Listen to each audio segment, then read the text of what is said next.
2 Samuel, chapter 1, report of Saul's death. After the death of Saul, David returned from his victory over the Amalekites and stayed in Ziklag 2 days. On the third day, a man came from the field of battle, one of Saul's people, with his garments torn and his head covered with dirt. Going to David, he fell to the ground in homage. David asked him, "Where have you come from?" He replied, "From the Israelite camp. I have escaped." "What happened?" David said, "Tell me."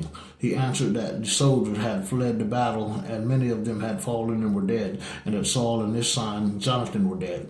Then David said to the youth who was reporting to him, "How do you know that Saul and his son Jonathan are dead?" The youth reporting to him replied, "I happened to find myself on Mount Gilboa and saw Saul leaning on his spear, with chariots and horsemen closing in on him.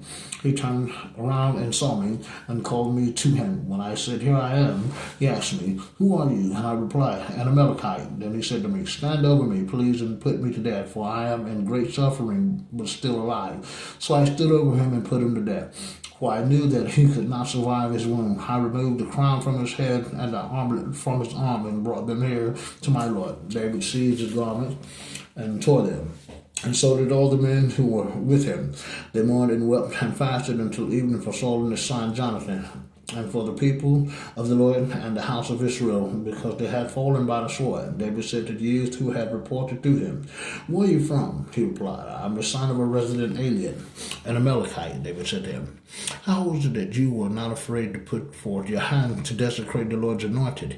David then called one of the attendants and said to them, "Come, strike him down." So he struck him and he died. David said to him, "Your blood is on your own head, for you testified against yourself when you said, 'I put the Lord's anointed to death.'" Lament for Saul and Jonathan. Then David chanted this lament for Saul and his son Jonathan. He commanded that it be taught to the Judahites, and is recorded in the book of Jasher.